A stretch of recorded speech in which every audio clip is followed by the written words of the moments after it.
ekonomi kreatif ini jelas penting karena salah satu sektor yang menunjang UMKM dan juga sektor yang bisa beradaptasi dengan masa depan. Salah satunya selain fashion, musik, dan game itu sebenarnya juga ada ekonomi kreatif dalam sektor pariwisata dan budaya. Itu penting banget. Anggaran yang paling besar dalam ekonomi kreatif itu dalam budaya digital itu ada di research and development. Karena kan dalam riset dan pengembangannya itu kan perlu banyak modal. Perlu banyak trial and error, perlu banyak riset seperti apa dalam membangun game, apa membuat musik yang baik, apa membuat apa itu perlu anggaran yang besar. Maka perlu dari pemerintah itu, kita juga sudah punya Perda nomor 1 tahun 2024 itu yang mengatur tentang UMKM, itu juga salah satu yang melindungi para pelaku UMKM dan ikut menunjang. Dan tentu saja yang paling penting itu tadi yang saya highlight terkait modal dan pembiayaan, terutama pada pelaku-pelaku UMKM sektor ekonomi kreatif itu agar lebih semangat lagi lah untuk mengembangkan. Sektor ekonomi kreatif ini juga sangat menjanjikan. Pendapatannya juga sangat luar biasa, bisa menggerakkan ekonomi juga. Jadi mungkin bisa lebih dilirik lah dan bisa dipelajari agar anak muda ini bisa menjadi alternatif nantinya sektor ekonomi kreatif.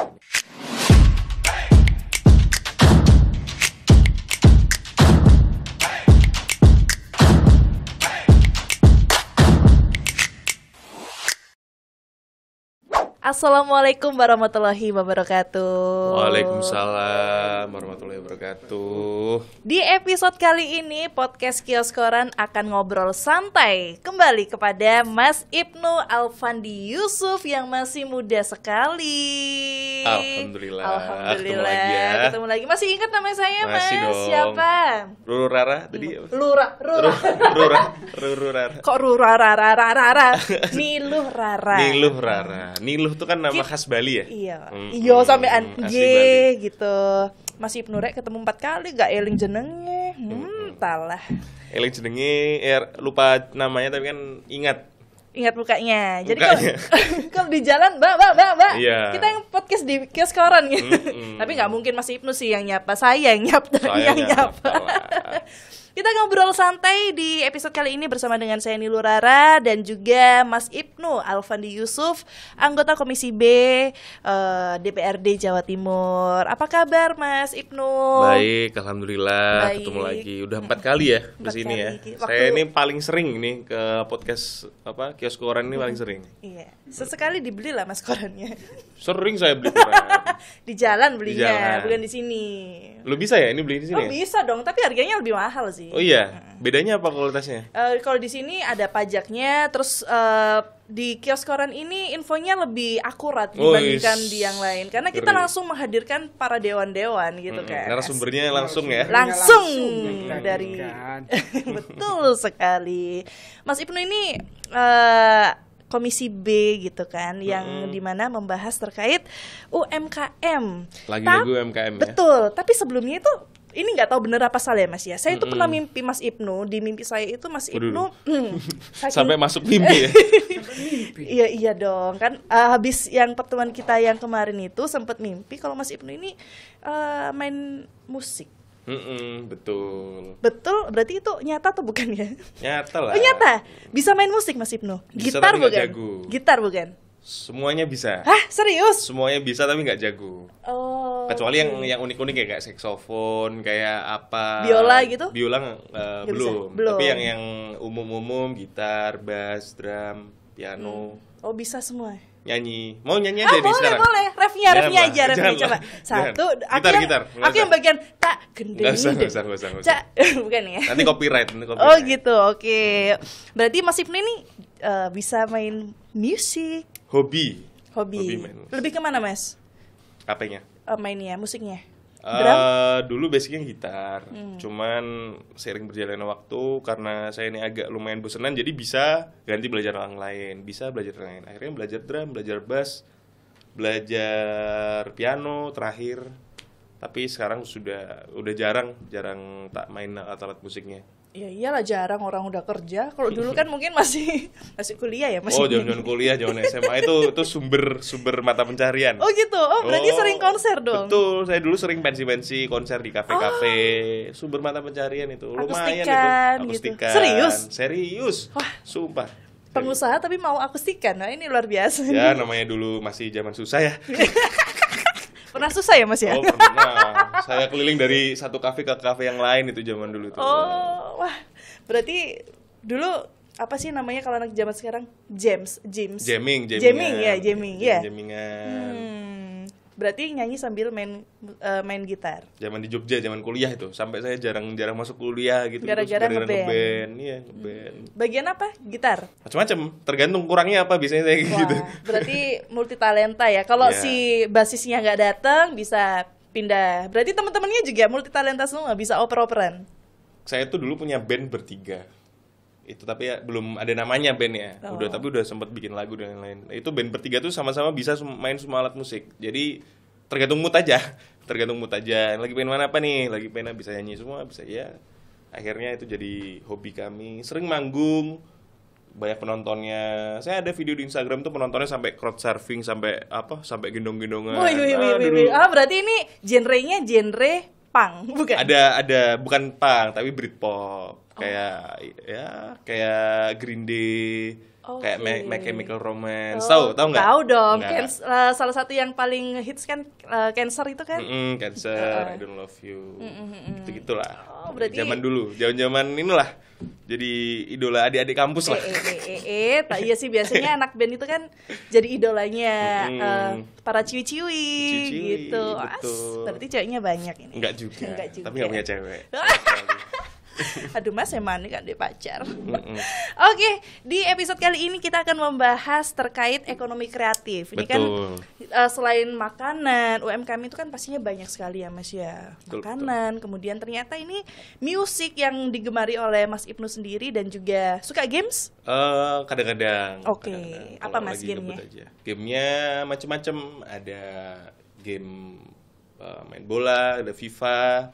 Itu PS atau game ya? Sama tak itu? Macam-macam. Game kan nggak harus mobile, harus di handphone. Main FIFA, terus abis itu main basket. Tapi yang paling sering kalau di HP ya apalagi game sejuta umat masyarakat Indonesia, Mobile Legend. Anak ML lagi. Iya. bukan FF kan? Enggak. Itu namanya social gamer. Jadi download itu main itu biar bersosial aja. Teman-teman main ML, ayo bisa. Berarti bisa main sama teman-teman ya kalau ML itu? Ya mainnya kalau sama teman-teman aja. Berarti harus tukeran ID. Iya betul. Kirain bisa apa sih namanya random acak itu nggak bisa ya? Sering juga.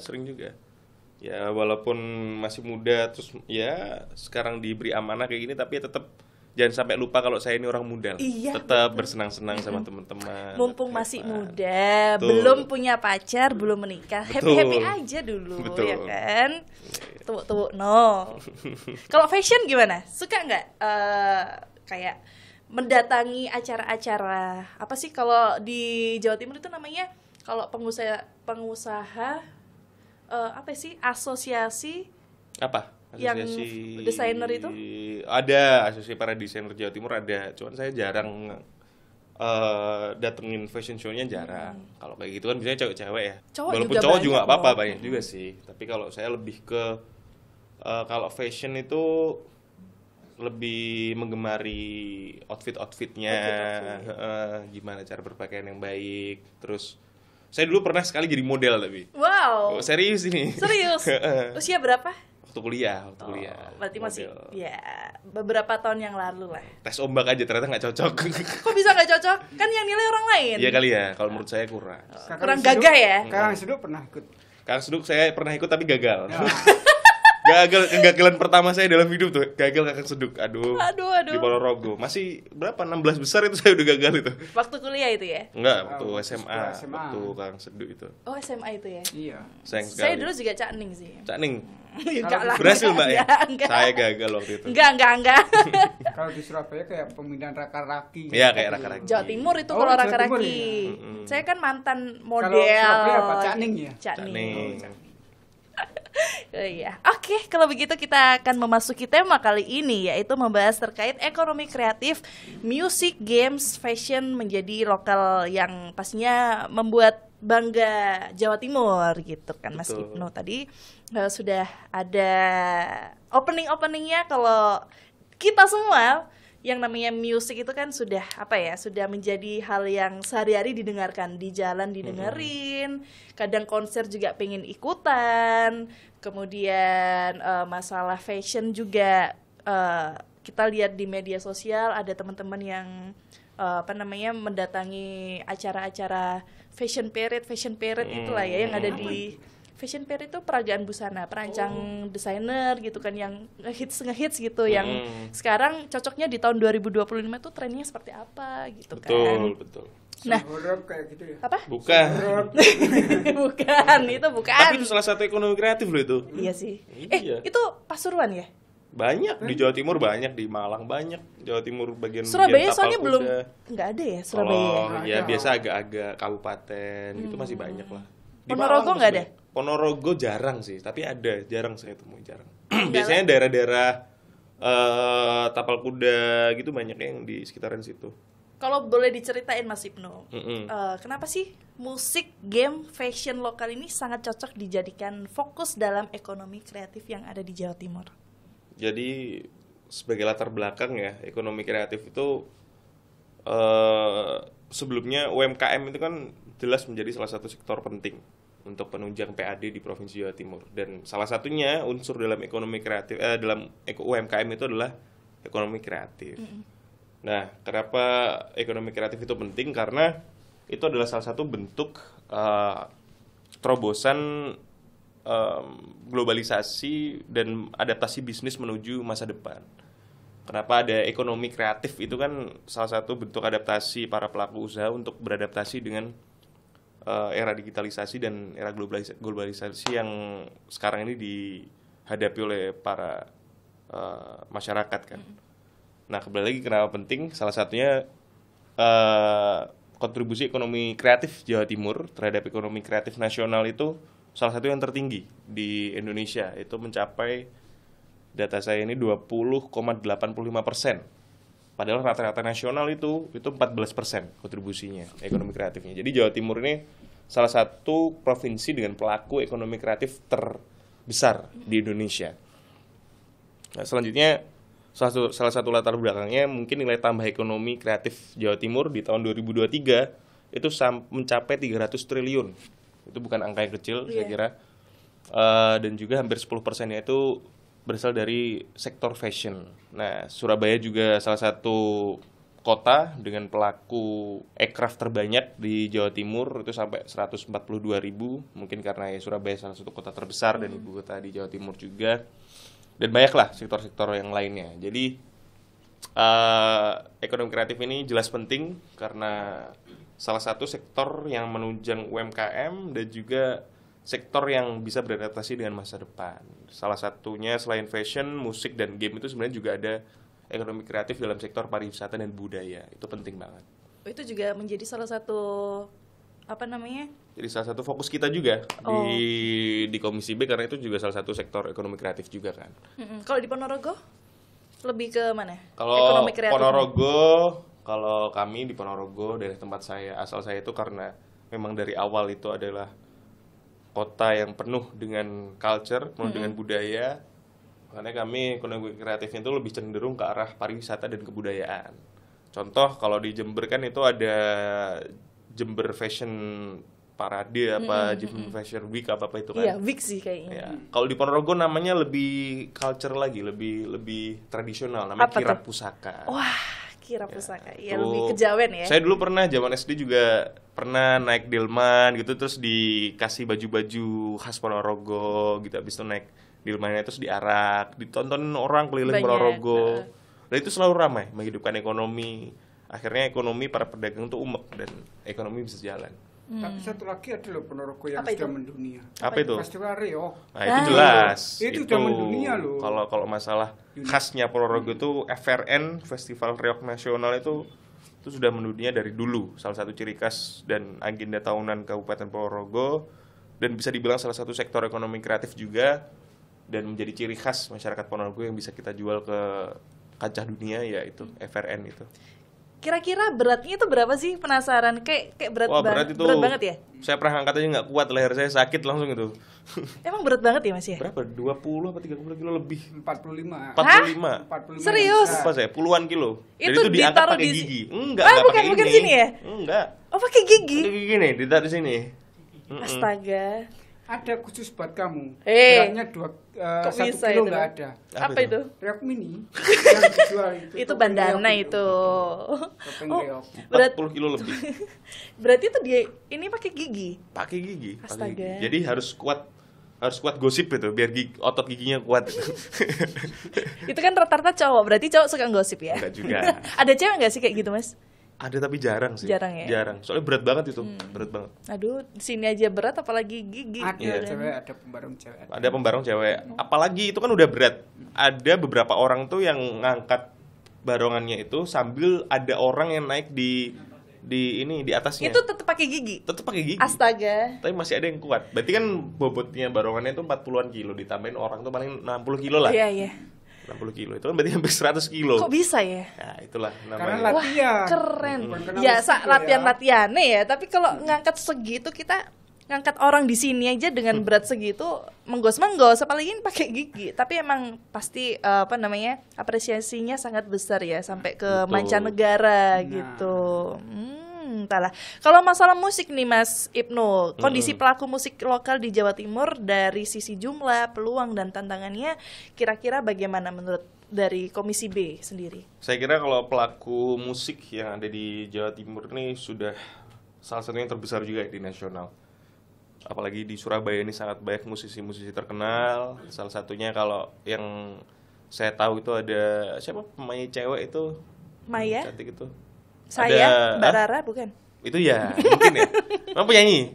Emang penyanyi? Bukan, saya penyair. Oh, penyair.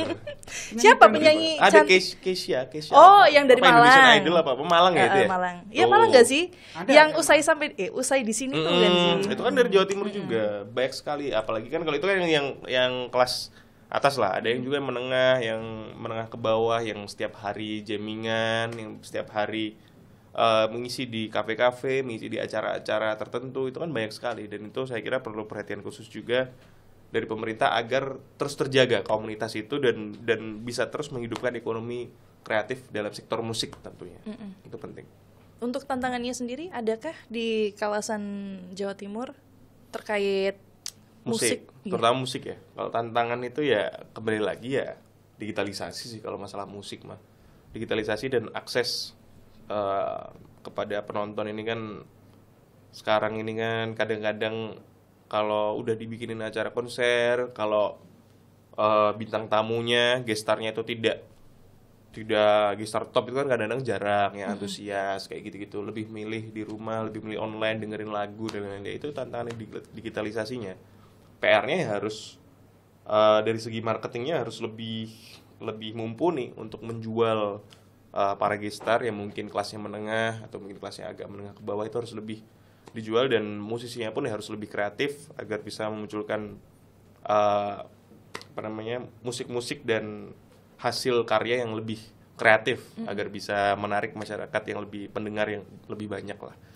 Sebenarnya kalau di Jawa Timur itu banyak sekali ya Mas ya, kayak Denny Caknan. Itu Iya, termasuk Jawa Timur itu kan? kelasnya top, Iya. kelasnya top. Kalau di bawahnya itu ada yang menengah gitu, yang masih on the way. Kalau musisi dangdut itu sangat banyak sebenarnya. Cepet Kan ya apalagi tambah tradisi di Jawa Timur ini kan orkesan, dikit-dikit kan nyanyi dangdutan, kan banyak. Saweran. Itu salah satu yang membuat sektor ekonomi kreatif dalam bidang musik terus hidup tuh ya tradisi seperti itu. Dan itu perlu untuk dilestarikan. Agar agar tetap banyak panggung-panggung bagi para pelaku musisi yang sedang merintis itu. Penting gitu ya, panggung-panggung seperti itu. Karena memang banyak penyanyi-penyanyi pun sekarang itu banyak yang cantik-cantik, Betul. ganteng, suaranya Betul. bagus-bagus, tapi masih susah untuk meroket Ya, gitu kan. Mungkin ya ada tantangannya sendiri, challenge-nya sendiri untuk mereka. Entah ya bagaimana, kita tidak ada yang tahu gitu kan. Kalau ngomongin soal game Mas Ibnu, ya seberapa kuat sih ekosistem sekarang yang ada di Jawa Timur dan apa contoh games yang bisa dibanggakan? Kalau Mas Ibnu tadi kan bilangnya suka main ML. ML itu kan dari Cina apa dari LN mana lah gitu? ya. Luar negeri. Kalau yang dari lokal sendiri pernah nggak mainin games salah satu yang dibuat oleh Indonesia? Jadi kemarin tuh saya diinfokan sama beberapa orang OPD yang terkait membahas ekonomi kreatif bahwa game yang beredar di masyarakat ini kan kebanyakan kan game dari luar negeri, game dari keluaran Cina yang terkenal di nasional tuh Mobile Legends, PUBG dan lain-lain. Tapi sebenarnya kita juga mempunyai game yang asli buatan karya anak bangsa, terutama karya teman-teman dari pemuda-pemudi di Jawa Timur. Salah satunya yang memiliki pertumbuhan bagus tuh studio game seperti Mojiken di Surabaya itu menjadi contoh nyata karena pemerintah. Itu games apa itu ya? Nah itu kurang tahu saya. Setelah ini saya habis itu download lah, langsung main ini nanti. Yakin Nanti di download ya. Kita harus lestarikan. Iya betul. Pemerintah pusat dan daerah itu soalnya memberikan dukungan terhadap developer game lokal, terutama di aspek desain, distribusi, pemasaran. Tapi ya masih banyak ya yang harus dibenahin karena namanya masyarakat Indonesia kan agak picky dan agak pemilih ya. Kalau game masih ada kurangnya kan taunya terima beres aja. Pokoknya dimainkan audionya, grafiknya, semuanya gameplaynya harus bagus. Tapi ya itu tadi perlu kalau membuat seperti itu kan anggarannya harus besar. Maka dari itu ya penting kolaborasi dari pemerintah bersama dari studio game terkait, terutama yang karya anak bangsa Jawa Timur, anak provinsi Jawa Timur untuk terus dikembangkan agar nantinya bisa terkenal di nasional maupun go internasional. Gitu. Amin, mudah-mudahan. Saya sendiri juga masih satu aja sih sempat pernah lihat main game. Main game apa? Game lokal apa yang? Kalau yang sering emang LN sih, cuman yang untuk Indonesia sendiri ini pernah yang yang buat anak kecil itu loh, itu kan ada juga kan, sempat lihat. Bukan. Itu soalnya ada tetangga gitu kan, anak kecil main itu. Terus aku lihat ternyata dari Indonesia. Banyak. Oke. Game lokal tuh banyak. Baik. Kalau menurut Mas Ibnu sendiri selaku anggota Komisi B dari sudut regulasi dan kebijakan, apa yang sudah Komisi B atau pemerintah Provinsi Jatim ini lakukan agar sektor kreatif seperti fashion, games, dan musik ini bisa makin naik kelas? Jadi yang pertama yang bisa kita lakukan sebagai anggota Komisi B dan bekerja sama dengan para OPD terkait itu, yang pertama pasti membahas soal regulasi ya. Beberapa langkah program pelatihan dan inkubasi kreatif, fasilitasi keikutsertaan di event lokal maupun nasional itu penting. Dukungan pendanaan itu juga penting. Akses ke pembiayaan kepada pelaku ekonomi kreatif juga penting, perlindungan IPR atau hak cipta, kerjasama kampus dan industri terkait research and development, dan fasilitasi branding produk lokal itu juga penting agar bisa lebih naik kelas dan lebih profesional. Dari itu pendampingan juga penting, apalagi tadi yang perlu di-highlight itu adalah akses modal dan pembiayaan. Karena yang namanya sektor ekonomi kreatif itu kelihatannya kan simple, kelihatannya cuma dibuka dari handphone, kelihatannya cuma dinikmati, tapi itu sebenarnya butuh anggaran yang besar. Oh gitu ya. Anggaran yang paling besar dalam ekonomi kreatif itu dalam dunia digital itu ada di research and development. Karena kan dalam riset dan pengembangannya itu kan perlu banyak modal, perlu banyak trial and error, perlu banyak riset seperti apa dalam membangun game, apa membuat musik yang baik, apa membuat apa, itu perlu anggaran yang besar. Maka perlu dari pemerintah itu, kita juga sudah punya Perda nomor 1 tahun 2024 itu yang mengatur tentang UMKM, itu juga salah satu yang melindungi para pelaku UMKM dan ikut menunjang. Dan tentu saja yang paling penting itu tadi yang saya highlight terkait modal dan pembiayaan, terutama pada pelaku-pelaku UMKM sektor ekonomi kreatif itu agar lebih semangat lagi lah untuk mengembangkan. Kalau ngomongin dampak ekonomi dari kreatif yang ada di Jawa Timur dalam hal menyerap tenaga kerja dan menyebarkan kesejahteraan ke daerah-daerah. Sektor ekonomi kreatif ini kan sebenarnya salah satu sektor yang yang penting di UMKM, apalagi UMKM sudah kita bahas sebelumnya bahwa itu sektor paling penting, adalah tulang punggung PAD di Provinsi Jawa Timur, kontribusinya 60% lebih. Nah, untuk penyerapan tenaga kerja, kalau ekonomi kreatif itu saya kira juga sangat banyak ya. Ini datanya yang saya lihat terakhir itu ada ratusan ribu unit usaha ekonomi kreatif di Surabaya saja. Wow. Di Surabaya aja udah segitu. Di Surabaya aja ya? itu 142.000 unit usaha. Itu kan banyak banget. Itu kan unit usaha. Satu unit usaha pasti kan itu punya banyak pekerja. Iya. Ini masuk ekonomi kreatif nggak sih kios koran ini? Harusnya masuk ya? Enggak lah ya media, tapi masuk aja sih. Bisa ya? Harusnya masuk aja. Ya dimasukin lah kalau begitu. Sektor kreatif termasuk musik, fashion, game mampu membuka lapangan pekerjaan yang sangat banyak, terutama di sektor informal maupun formal, termasuk desainer, pengrajin, produksi, digital content creator, termasuk event organizer dan hal-hal seperti itu kan sebenarnya banyak yang tidak terdaftar dan tidak terdata sebenarnya. Betul. Kayak content creator itu kan banyak sekali di lingkungan kita nih, masyarakat Jawa Timur ini kan sangat banyak sekali, dan itu harus tetap didukung oleh pemerintah karena ya itu salah satu solusi, karena yang namanya lapangan pekerjaan itu kan tetap akan kurang sampai kapanpun, tetap akan menjadi PR sampai kapanpun untuk negara manapun yang sedang berkembang ya. Maka dari itu alternatif seperti ekonomi kreatif ini, terutama digital content creator tadi, mungkin bisa jadi salah satu jalan buat para anak-anak muda di Jawa Timur. Padahal modalnya juga nggak besar ya, cuman modal handphone, internet, ide. sama ini apa namanya yang buat mic-nya itu, mikrofon, sama ya yang penting punya ide aja, punya ide. Sebenarnya kalau mau menjalankan hal-hal yang mulai dari kecil itu ya bisa-bisa aja semuanya ya, cuman yang ya penting tergantung semua itu tergantung kemauan dan niat lah. Betul. Sebenarnya ya kalau kita ngobrol kayak gini kan, oh iya ya kan bisa jadi aku menjadi konten kreator gitu kan. Padahal cuman modal handphone, kita tinggal mereview sesuatu gitu kan. Siapa tahu jadi bahkan FYP. selebgram itu pendapatannya itu, saya pernah, teman saya kan selebgram, itu followernya itu sekitar 180.000 kalau nggak salah. Dia kayak konten kreator hijab gitu. Dia kan termasuk ekonomi kreatif kan, digital content creator. Itu dia sekali endorsean satu post itu bisa 1 juta. Wow. Sebulan itu ngepost bisa 20, 15, 20 juta dong. 20 juta, sumpama. Itu dari post doang, belum story. Belum yang kontrak brand ambassador yang ada. Jadi jangan berkecil hati kalau semuanya itu harus PNS, apalagi semuanya membentuk usaha dan tapi sektor ekonomi kreatif ini juga sangat menjanjikan. Pendapatannya juga sangat luar biasa, bisa menggerakkan ekonomi juga. Jadi mungkin bisa lebih dilirik lah. Dan bisa dipelajari agar anak muda ini bisa menjadi alternatif nantinya sektor ekonomi kreatif ini. Betul, berarti kita harus banyak-banyak belajar. Kita bisa melakukan suatu hal, tapi jangan sampai berhenti di situ. Harus dipelajari lagi supaya besoknya ini lebih kreatif lagi, ide-idenya semakin bertambah gitu kan. Kalau ngomongin kota Surabaya yang tadi sudah Mas Ibnu sebutkan, itu ada sekitar 140 sekian unit usaha gitu kan ya.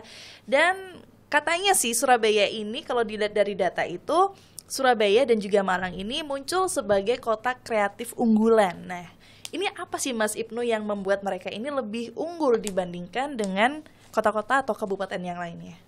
Ya jelas kalau Surabaya dan Malang ini kan, Surabaya jelas ibu kota Provinsi Jawa Timur. Itu jelas dari sisi penduduk, sisi budaya, sisi pengetahuan, akses informasi yang masuk itu pasti lebih dulu diserap daripada masyarakat yang ada di kabupaten, itu jelas. Kalau Malang itu kan bisa dibilang di Jawa Timur itu salah satu kabupaten kota yang sektor pendidikannya paling maju, banyak universitas tersohor yang ada di Malang, dan itu mungkin salah satu jadi penunjang juga kenapa di sana itu menjadi salah satu kota unggulan, karena banyak anak-anak muda yang berkumpul di suatu kabupaten kota, dan juga akses informasi yang diterima itu lebih duluan, lebih original, dan belum ada distraksi informasi yang masuk kepada mereka. Jadi yang bisa diserap itu lebih sangat banyak.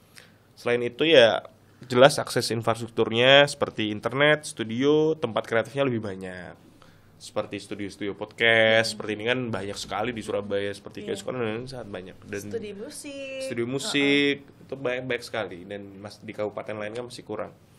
Jadi saya kira jelas lah kalau Surabaya dan Malang itu menjadi pelopor, menjadi ujung tombak sektor industri ekonomi kreatif yang ada di Jawa Timur, maka penting juga bagi pemerintah untuk bisa mendistribusikan agar kedepannya kabupaten-kabupaten yang lain selain Surabaya dan Malang ini bisa mengikuti lah jejak Surabaya dan Malang, bisa menjadi salah satu pelopor dan pelaku ekonomi kreatifnya lebih banyak dan lebih sejahtera juga. Amin. Oke. Kalau ngomongin soal musik lokal, Mas, tadi kan Mas Ibnu bilang kalau tantangannya itu ada di pemasaran ya, Mas ya. Betul. Nah, menurut Mas Ibnu bagaimana sih cara mendorong supaya karya lokal ini tidak hanya didengar oleh ya kita aja, misalnya teman kita ada yang punya lagu tapi yang dengerin ya cuman orang-orang aja, teman-temannya aja, tapi bagaimana caranya supaya lagu ini tuh bisa dikenal sama orang banyak, kemudian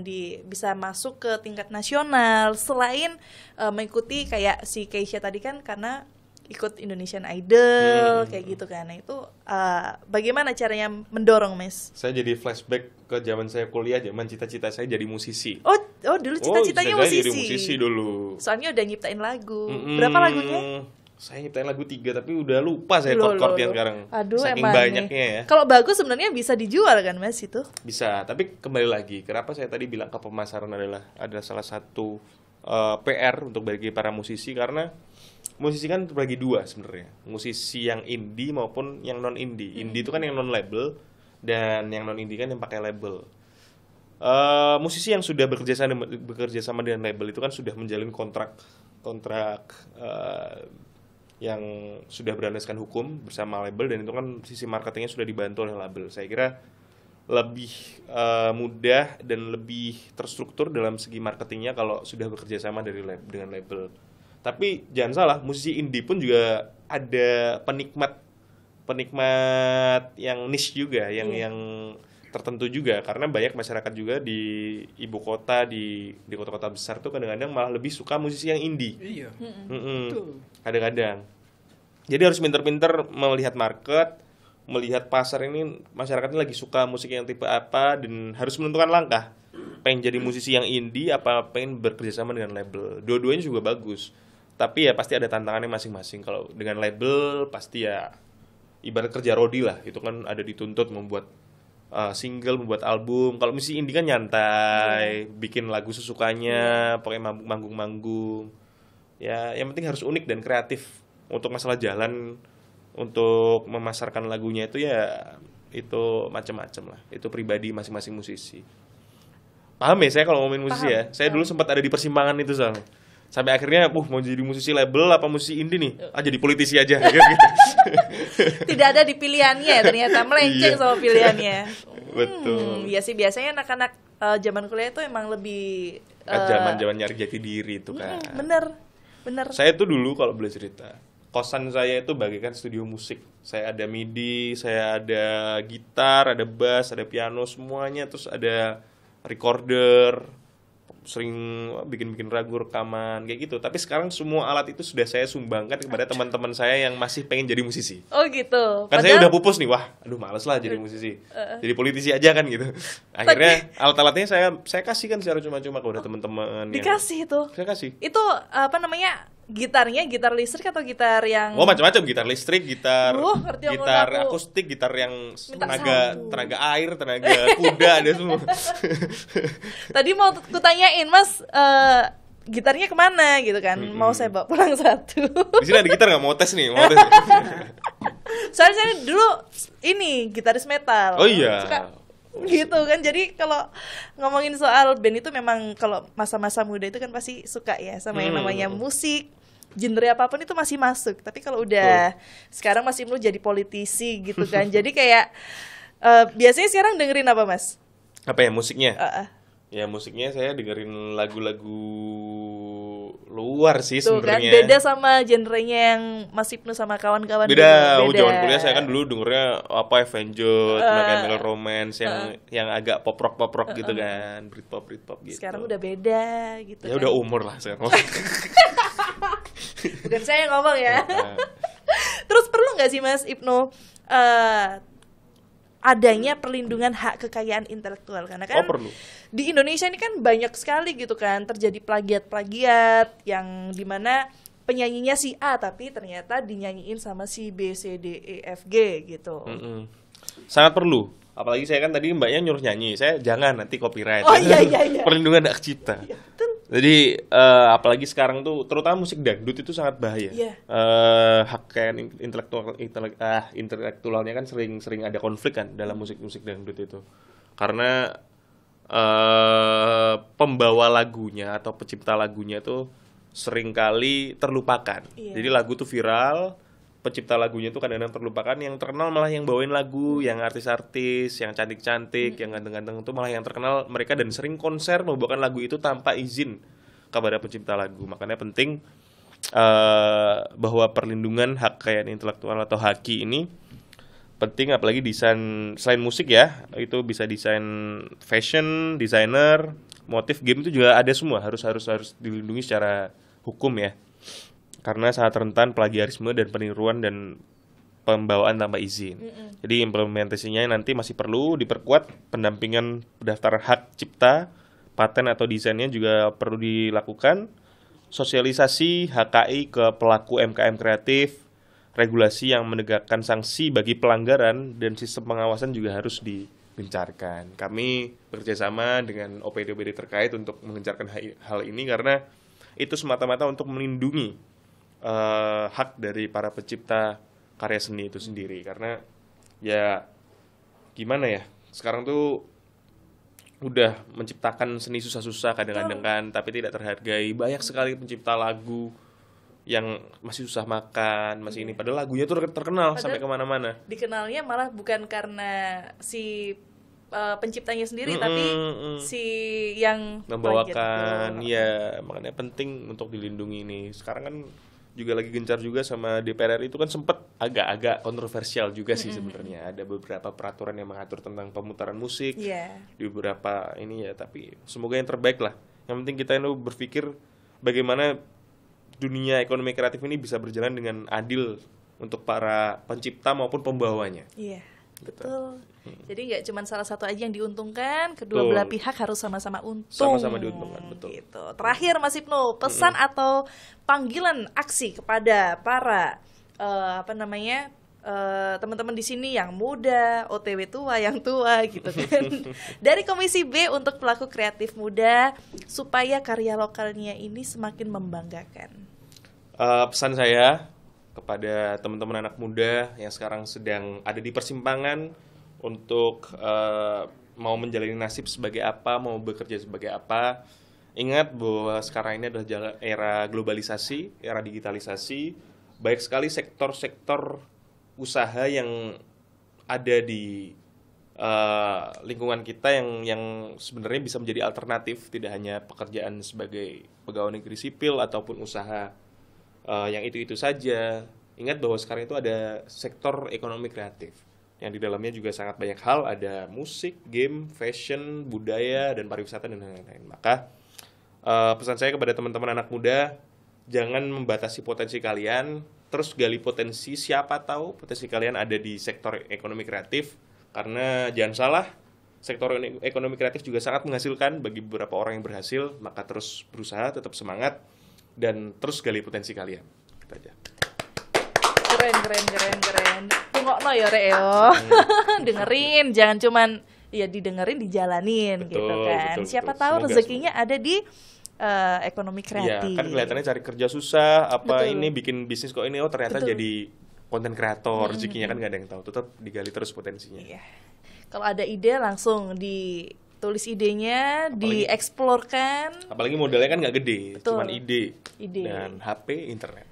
Lagi-lagi idenya harus besar, walaupun budgetnya sedikit gitu, kecil gitu Betul, kan. betul, Oke, betul. terima kasih Mas Ibnu yang Makasih. hari ini kita ngobrol santai di podcast Kios Koran terkait ekonomi kreatif anak muda dan mudi gitu kan ya, dan teman-teman di sana yang masih mencari jati diri, bukan jati diri sih, mencari rezekinya gitu kan. Betul. Mudah-mudahan apa yang disampaikan Mas Ibnu ini tersampaikan dan dapat dipahami oleh teman-teman.